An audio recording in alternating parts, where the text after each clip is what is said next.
cordial saludo a cada uno de ustedes. Una vez más nos volvemos a encontrar. Les agradezco que me acompañen y vamos a estudiar juntos el mensaje de la palabra de Dios. Seguimos con la serie que está basada en el libro de Colosenses y hoy vamos a ir al pasaje de Colosenses capítulo 1, versículos 15 al 23. Leo yo este pasaje que dice así: Él es la imagen del Dios invisible, el primogénito de toda creación, porque en Él fueron creadas todas las cosas, las que hay en los cielos y las que hay en la tierra, visibles e invisibles, sean tronos, sean dominios, sean principados, sean potestades.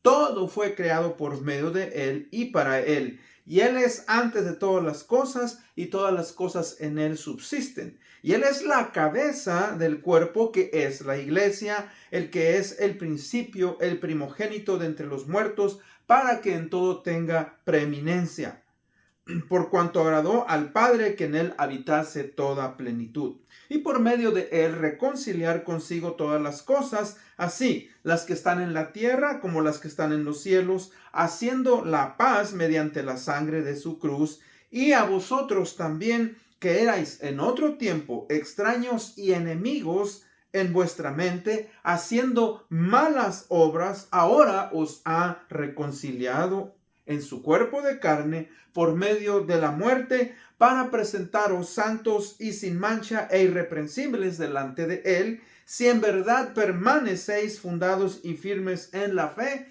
y sin moveros de la esperanza del evangelio que habéis oído, el cual se predica en toda la creación que está debajo del cielo, del cual yo, Pablo, fui hecho ministro. Oremos. Padre, gracias, Señor, te damos en este día por permitirnos estudiar un pasaje tan importante, Señor, en el cristianismo y para nosotros como creyentes. Sabemos, Padre, a través de la revelación de tu Espíritu Santo, que nuestro Señor Jesucristo, Señor, es Dios. Y que Él, Padre, vino a este mundo, sí tomó un cuerpo humano, tanto fue hombre como Dios. Y eso, Señor, es obvio y es importante, es un fundamento del cristianismo.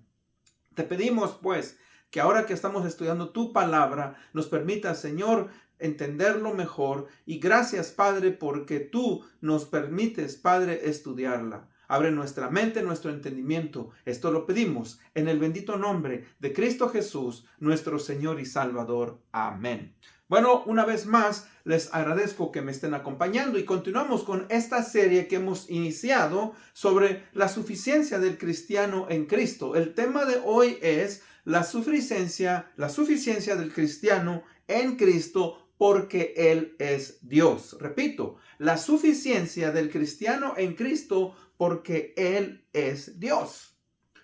Cuando uno estudia las grandes religiones de este mundo, entre ellas, por ejemplo, tenemos al budismo, que fue fundada por Siddhartha Gautama Buda. Tenemos al Islam, que fue fundado por Mahoma. Tenemos el hinduismo, que no se conoce precisamente quién fue quien lo fundó, pero un grupo de personas del norte de la India. Otra religión también muy grande es el confucianismo, quien fue fundada por Confucio. Tenemos al judaísmo, a quien se le atribuye, ¿verdad?, que fue fundada por Abraham, llamado por Dios.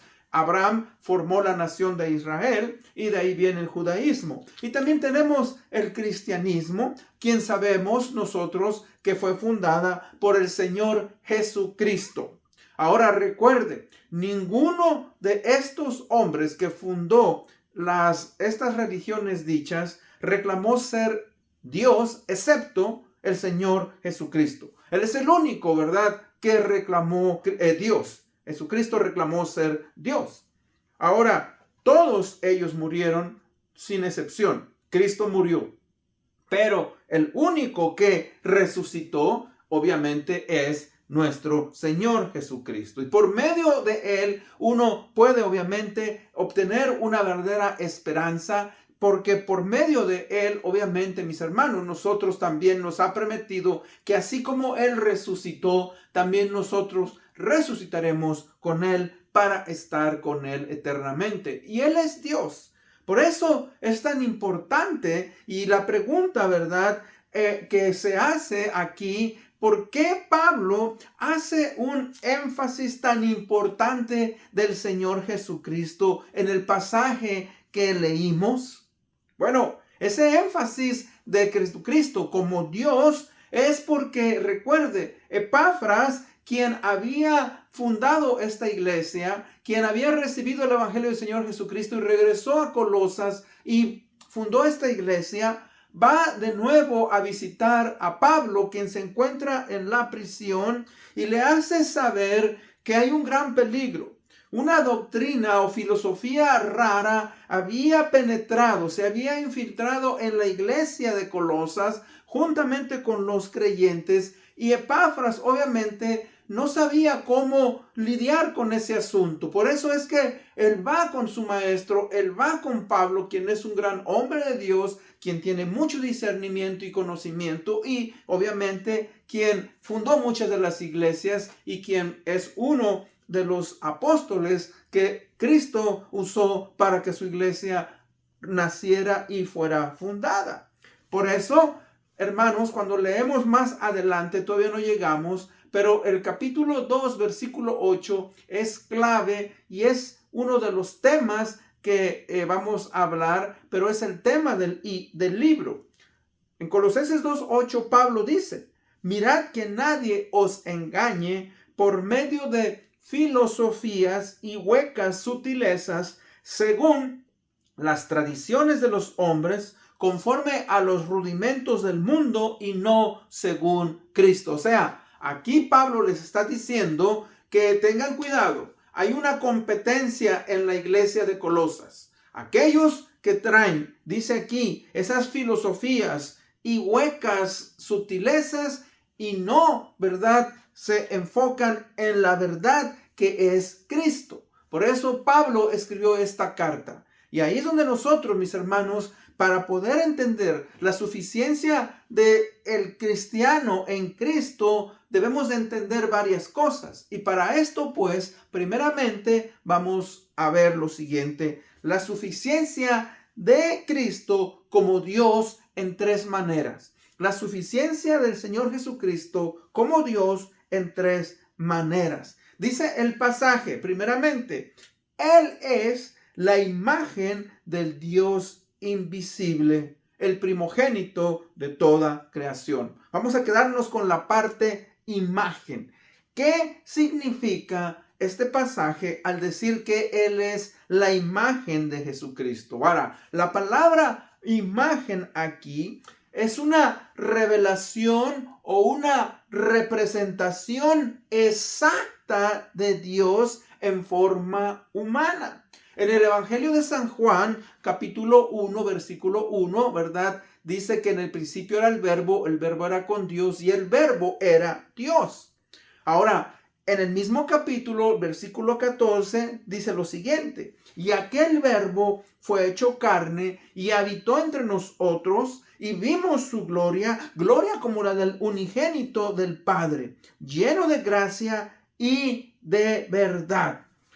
Muchas personas hoy y hace 2000 años y a través de los siglos, desde hace 2000 años, rechazan la existencia del Señor Jesucristo como hombre y como Dios. O sea, dicen o Él fue un hombre o era Dios, pero no tenía un cuerpo humano. Ese fue uno de los problemas que también el apóstol Juan tuvo, ¿verdad?, que lidiar con un grupo, ¿verdad?, de personas que también él escribió. Por eso Juan escribe de una manera diferente y por eso escribe, ¿verdad?, la primera y la segunda carta y tercera carta ya cuando él es un anciano. Y este grupo son los gnósticos. Ahora, recuerden pues que muchas personas han rechazado al Señor Jesucristo como Dios. Ahora, la palabra que vimos ahí dice el primogénito de toda creación.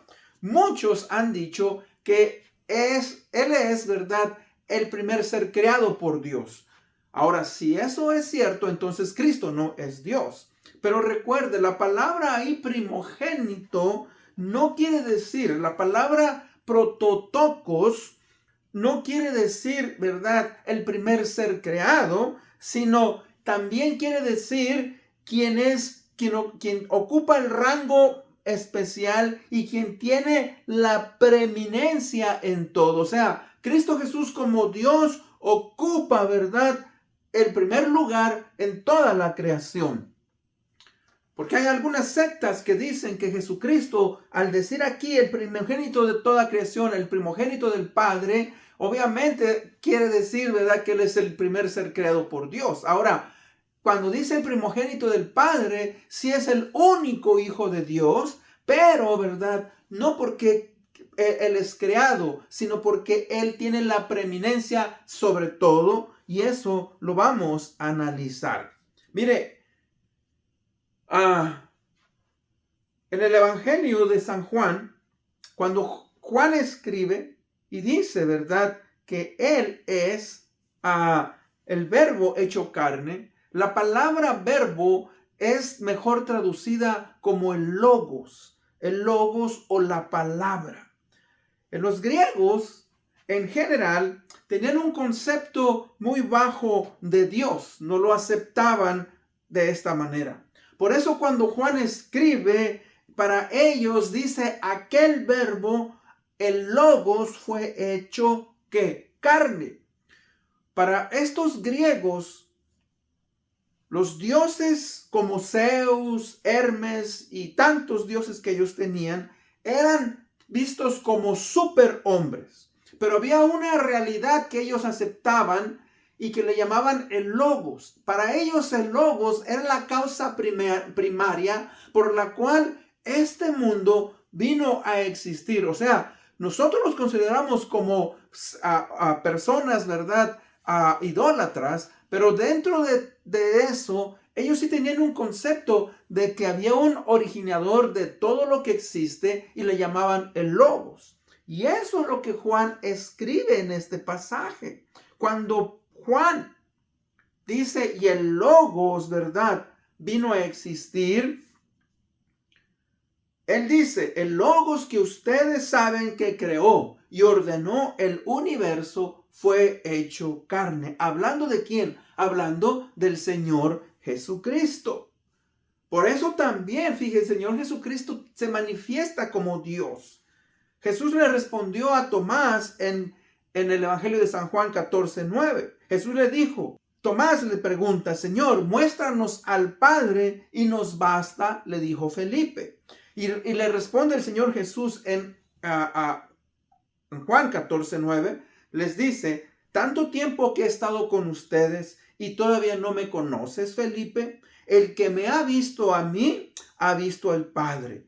¿Cómo dices tú, muéstranos al Padre? Ahora, eso, mis hermanos, quiere decir que la imagen de Dios estaba presente en Jesucristo.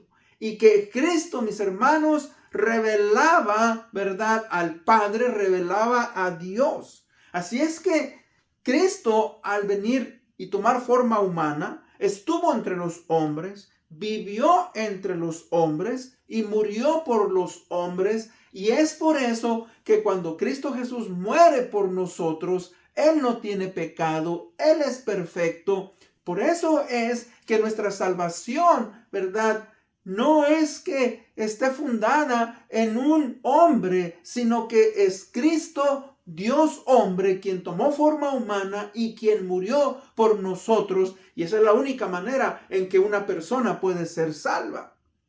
Ahora, la suficiencia de Cristo podemos, pues, como la imagen de Dios, y también tenemos la suficiencia de Cristo como el creador.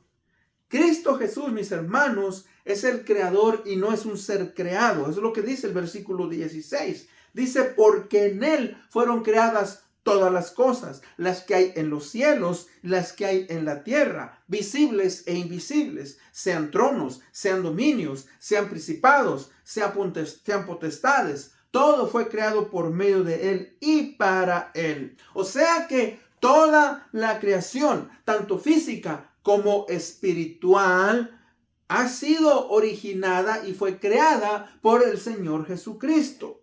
Recuerde, por eso cuando dice aquí, sean dominios, principados, potestades, todo fue creado por medio de Él. O sea, cualquier rango, tanto en el dominio humano como en el celestial, tuvo su origen ¿en quién? En el Señor Jesucristo. Tanto los seres humanos como los seres espirituales fueron creados por Jesucristo. Y es por eso, mis hermanos, hablando físicamente, cuando nosotros vemos a este mundo, un mundo maravilloso, un mundo glorioso, un mundo que el Señor Jesús creó, pues, hermanos, le adoramos. Nosotros nos quedamos sorprendidos y le honramos y le damos gloria. ¿Por qué? Porque, mis hermanos, eso es algo sorprendente. Aún aquellos que son ateos, aún aquellos que rechazan la existencia de Dios, cuando ven este mundo, se quedan maravillados por todas las cosas que hay. Ahora, eso no quiere decir que Cristo no existe, simplemente no lo quieren aceptar. Nosotros que recibimos el Espíritu de Dios, ¿verdad? Podemos percibirlo y podemos nosotros entenderlo y estamos agradecidos y honramos y glorificamos a nuestro Dios. Ahora, eso también nos habla del Señor Jesucristo, entonces, como la imagen de Dios, como el Creador, pero también nos habla de Cristo como Dios eterno. Versículo 17 dice, y Él es antes de todas las cosas, y todas las cosas que en Él subsisten. O sea que esto igualmente nos confirma que la eternidad del Señor Jesucristo. ¿Por qué? Porque si Cristo fuera un ser creado, entonces la palabra misma se estuviera contradiciendo. Y esto, fíjese, es revelado por medio del Espíritu a través de su palabra a nosotros. ¿Para qué? Para que Pablo lo escribiera en Colosenses, y no solamente en Colosenses, pero en muchas, ¿verdad?, a partes de la Biblia, como en el Evangelio de San Juan, cuando Juan le dice a los discípulos, antes que Abraham fuese, yo soy. O sea, y lo quisieron apedrear. Y le dijeron, ¿por qué buena obra me apedrean? Dice, no te apedreamos por buena obra, sino tú siendo hombre te haces igual a Dios. Hermanos, Jesucristo les dijo, yo soy Dios. Ahora, los colosenses, mis hermanos, estaban siendo engañados y apartados, fíjese, de esa verdad fundamental. Por eso dice aquí, todas las cosas en Él subsisten. Y eso es algo maravilloso, eso es algo sorprendente que a mí me ha llevado a admirar, que a mí me ha ayudado mucho, mis hermanos, a poder, ¿verdad?, entender la grandeza de nuestro Señor Jesucristo. Dice, todas las cosas en Él subsisten. Fíjese que esto nos lleva a un concepto de que las cosas no solamente fueron creadas, sino que siguen siendo creadas y que permanecen creadas por medio del poder del Señor Jesucristo. Este teólogo dice lo siguiente: la permanencia del universo descansa entonces en Jesucristo, aún más, dice, que la gravedad. O sea, este es un universo cristocéntrico. Si Cristo no lo sigue manteniendo, esto llevaría a un caos.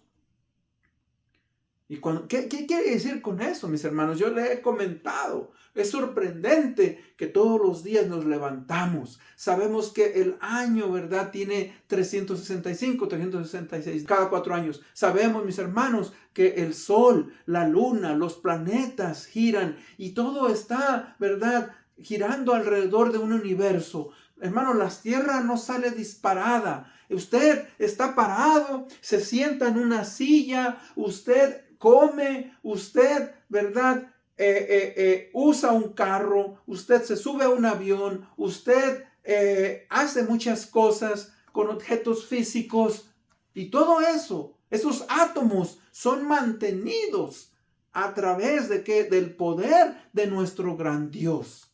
Eso es algo maravilloso. O sea, todo lo que existe, las paredes, las sillas, las mesas, los cojines, los sillones, las televisiones, todo está formado por átomos. Y esos átomos tienen un núcleo y hay protones, neutrones, y estos, hermanos, están dando vuelta. Es una tremenda energía que existe en todo el universo.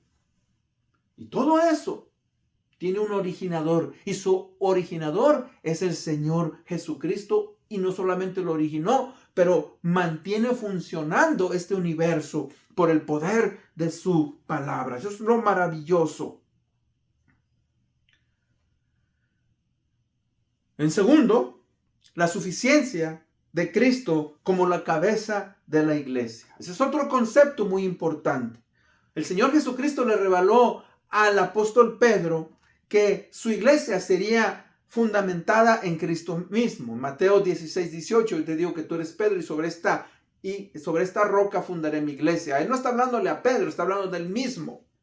Cristo es el fundamento o la piedra única. Él es la cabeza de la iglesia. Dice el versículo 18, y Él es la cabeza del cuerpo que es la iglesia, el que es el principio, el primogénito de entre los muertos, para que en todo tenga preeminencia. Ahora, dice la palabra, nadie puede poner otro fundamento que el que está puesto, el cual es Jesucristo. O sea, Cristo es la cabeza de la iglesia. En Efesios 2:20 dice, edificados sobre el fundamento de los apóstoles y profetas. O sea, sí, Dios usó a los profetas, Dios usó a los apóstoles, los 12, más al apóstol Pablo.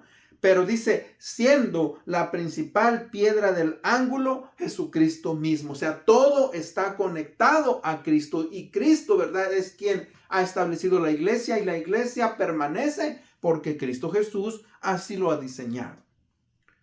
Ahora, cuando dice aquí que Jesucristo es la cabeza, la autoridad, la principal piedra del ángulo, significa que Él es su origen, que Él es su fuente, que Él es el originador de la iglesia. Ahora déjeme decirle lo siguiente. Le leo en esto. Dice, la idea de vida de un cuerpo y su cabeza como una conexión y relación vital son importantes, dice, de entender. Un cuerpo no puede vivir separado de la cabeza y una cabeza no puede vivir separada de su cuerpo. Tanto la cabeza como el cuerpo son absolutamente necesarios para que haya vida. En este caso, sin Jesucristo, la iglesia no existe. Y sin la iglesia, el evangelio de Jesucristo en este mundo no puede ser conocido o existir. Ahora, Cristo, mis hermanos, se da a conocer exclusiva y únicamente a través de las vidas de su pueblo, que es la iglesia.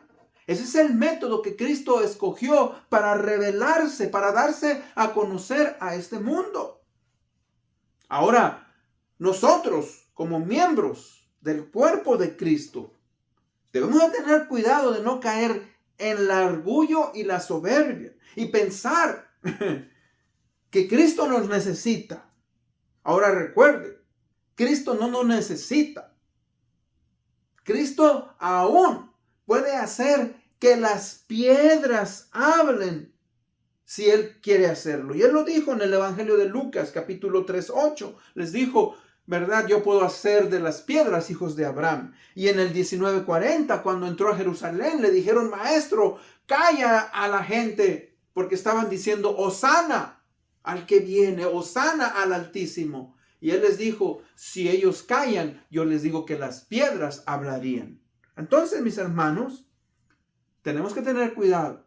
Nosotros necesitamos de Cristo. Y Cristo estableció su iglesia. Y la iglesia necesita, ¿verdad?, subsistir en Cristo Jesús. Hay una idea que le llaman causa y efecto. El cuerpo, ¿verdad?, actúa, pero es la cabeza la que le dice al cuerpo cómo actuar. Mire, por ejemplo, la cabeza es la que planifica para el cuerpo. La cabeza es la que dirige a el cuerpo. La cabeza es la que guía al cuerpo. La cabeza es la que inspira al cuerpo. La cabeza es la que despierta al cuerpo. La cabeza es la que activa al cuerpo. La cabeza es la que impulsa al cuerpo. Entonces, el cuerpo no hace nada sin la cabeza. Todo lo que el cuerpo hace comienza ¿en dónde? En la cabeza. O sea, que en Cristo Jesús nosotros, mis hermanos, no somos nada. Todo aquel que ha nacido de nuevo viene a formar parte de la iglesia de Jesucristo. Somos miembros de la familia de Dios. Tenemos que permanecer en Él, en Cristo, y no apartarnos del Señor. Él nos sustenta, Él nos da vida, Él nos da la razón de existir.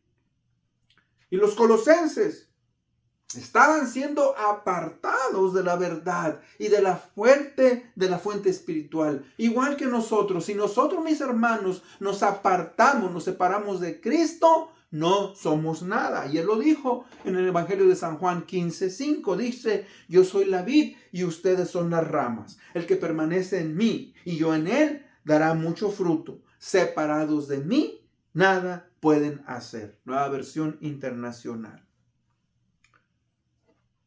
En tercero, la suficiencia de Jesucristo como reconciliador. Dice el versículo 20, y por medio de él reconciliar consigo todas las cosas, así como las que están en la tierra, como las que están en los cielos, haciendo la paz mediante la sangre de su cruz. Y a vosotros, que en otro tiempo erais extraños y enemigos en vuestra mente, haciendo cosas malas, ahora os ha reconciliado en su cuerpo de carne por medio de la muerte, para presentaros santos y sin manchas e irreprensibles delante de él. Este pasaje, mis hermanos, es uno de los grandes estudios de las Escrituras. ¿Por qué? Porque nos habla de la reconciliación. El hombre pudo ser reconciliado gracias a que Cristo Jesús murió en la cruz del Calvario. Cristo nos ha reconciliado con el Padre. Todo, mis hermanos, se perdió en el jardín de Edén cuando Adán y Eva pecaron, ¿verdad? La paga del pecado es muerte. La muerte entró físicamente, entró eternamente y entró espiritualmente. Ahora, ellos no murieron en el jardín de Edén, pero un día murieron. Todo ser humano tiene que morir. Pero Cristo en su muerte nos ha reconciliado. Ahora, no solamente, hermanos, reconcilió al pecador, pero ha reconciliado a todo el universo. Dice el pasaje, ha reconciliado, ¿verdad?, las cosas que están en el cielo como las que están en la tierra. Consigo mismo, mis hermanos, hizo la paz mediante su cruz. Estábamos, dice el pasaje, alejados y éramos enemigos de Dios. Y Cristo nos reconcilió a través de su muerte. En el libro de Romanos, capítulo 5:1, dice lo siguiente: justificados pues por la fe, tenemos paz para con Dios por medio de nuestro Señor Jesucristo. Ahora, cuando uno no tiene al Señor Jesucristo, no sabemos, mis hermanos, que nosotros no tenemos paz para con Dios, que estamos enemistados. Pero fíjese que el ser humano, cuando no está reconciliado con Dios, su alma está inquieta, su alma está perturbada, su alma está sola, vacía, sin dirección, no hay propósito. Nuestra alma está separada de Dios y no puede percibir las cosas espirituales, a menos, ¿verdad?, que sea que venga a recibir en Cristo Jesús vida nueva. Ese es el privilegio. Ese es la gran bendición que Cristo nos ha dado. Dios tenía un gran propósito en esa reconciliación. El de ahora presentar al creyente, ¿verdad?, que un en una manera renovada, en una manera perfecta. Por eso dice, en su cuerpo de carne, por medio de la muerte, para presentarnos santos y sin mancha e irreprensibles delante de Él. Ahora nos llama la atención en el versículo 23, dice, si en verdad permanecéis fundados y firmes en la fe, sin moveros de la esperanza del evangelio que habéis oído, el cual se predica en toda la creación que está debajo del cielo, del cual Pablo yo fui hecho ministro. O sea, les está diciendo, hermanos de Colosas, no se dejen engañar. En Cristo, ¿verdad? Hay suficiencia. Cristo Jesús es Dios. Si ustedes se apartan del Señor Jesucristo, están, ¿verdad?, en graves problemas. Y ese es el mismo mensaje para nosotros. Hermanos, nosotros debemos de perseverar hasta el fin. No solamente en esos tiempos, pero aún en nuestros días existen muchas filosofías, muchas enseñanzas, muchas doctrinas que no tienen fundamento y que van a separarnos de nuestra relación si nosotros no estamos firmes y confiamos que Cristo Jesús es nuestro Señor y Salvador. En conclusión, recuerde pues que Jesucristo, mis hermanos, está lleno de toda la plenitud de Dios. Todo, fíjese, lo que es Dios habita literalmente en Jesucristo.